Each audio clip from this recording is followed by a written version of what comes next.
About to make some Bloody Butcher moonshine. Look how pretty that is. That's gonna be delicious. There's the heirloom corn. This is everybody's favorite right now. Making bourbon, making shine. I'm gonna run 17 pounds through my cracker. I'm gonna crack into my mash tun, and then I'm gonna boil some water. I'll show you the next step.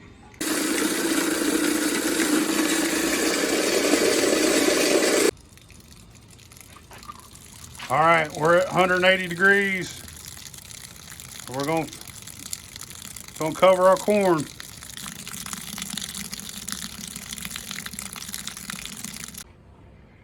All right, so we're gonna call that. We'll use that water in the pot later. I'm gonna put the lid on, let it sit for about 90 minutes. All right, we need 3 pounds of barley. We got to run it through our mill. This is 6-row malted barley.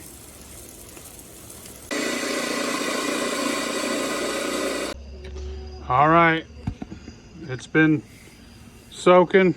It's time to add our 3 pounds of malted barley. It's gotten a little dark out here since I was making this. Stir it in. It's 150 degrees in here. I'm gonna stir it up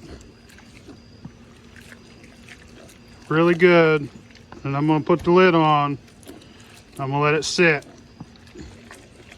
for a couple more hours. All right, so my Bloody Butcher.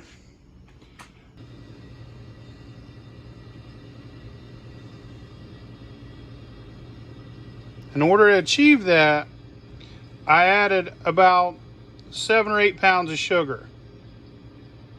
So I took it from here to there with the sugar, add the yeast, and we'll come back to you. Add the yeast, let it sit.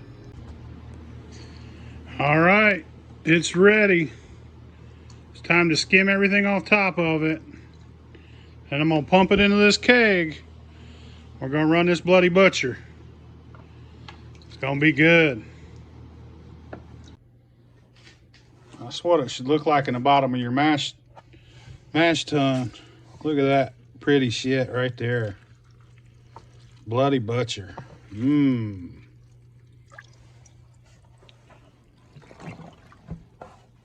Always leave a little wine to cover your corn when you're sour mashing. All right, so we got about 12 gallons of Bloody Butcher wine in our keg. We're gonna add a gallon of tails from a previous run, and then we're gonna hook it up. All right, so we're gonna hook this up. We're gonna run electric. Make sure your gasket's on. Yeah. No.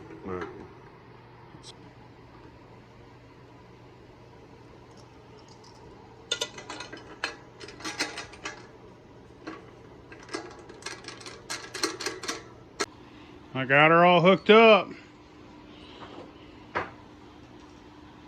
Now I'm gonna hook it up to that, hook that into the wall, and turn that on, and hopefully we'll be making moonshine. All right, so I had to build an extension cord with 2 different ends. This is the end my outlet has, and this is the end that goes from this unit. You can get units that go to 110. I'm not gonna complain about a free unit, that's for sure. But if you ever need help getting something like that made, I got an electrician buddy. Just let me know. We get you taken care of. But I'm gonna start this up and run it. All right, so crank her all the way up until she starts coming up to temp. When she starts coming up to temp, we'll crank her back down to about 5 amps. You'll see a drip. Then you want to crank it down. right here till it says 5 amps. Or close.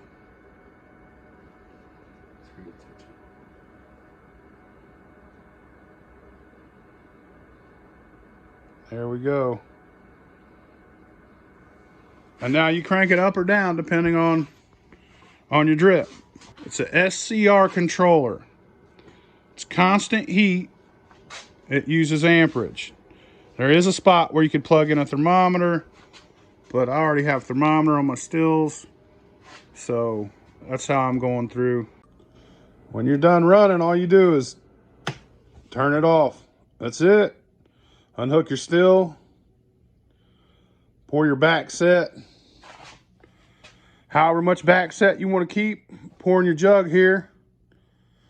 Add some more water, some more sugar. Stir it up. Sour mash.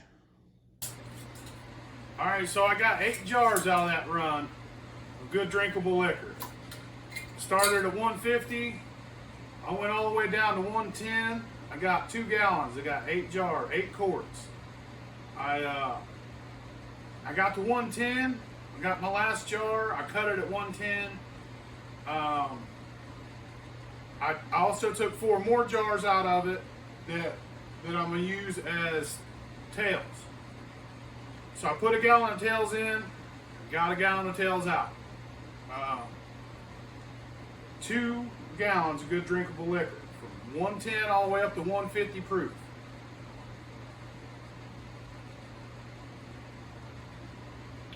That's awesome. It's good stuff. It's if you've never had Bloody Butcher, it's a little different from yellow corn. It has a totally different flavor profile. Don't know how to explain it exactly. It's a little more earthy, but not as earthy as Indian corn. It's still sweet, but I don't know. But when you try it, you could definitely see why they want to make it into bourbon. And this will make an excellent bourbon. I'm gonna use this corn mixed with some other corns. I'm gonna make a really good bourbon soon. But sour mashed it. Gonna run it again. Gonna get quite a bit of it if I can, so I can experiment with it. We'll do some blending, experiment with other corns, but that's a great run.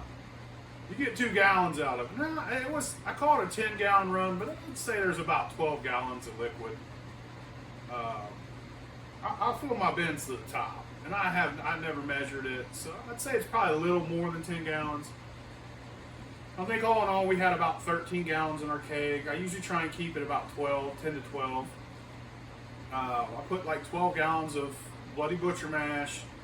I put a gallon of tails. It's about 13 gallons. When you want to run this electric, you definitely never want to run dry, because if you run dry, you'll blow that heating element.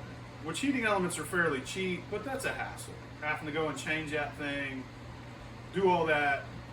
Might as well make sure there's enough liquid in there, but not too much, because too much liquid you'll be puking. You know, it'll puke over. You'll get sediment in your jars.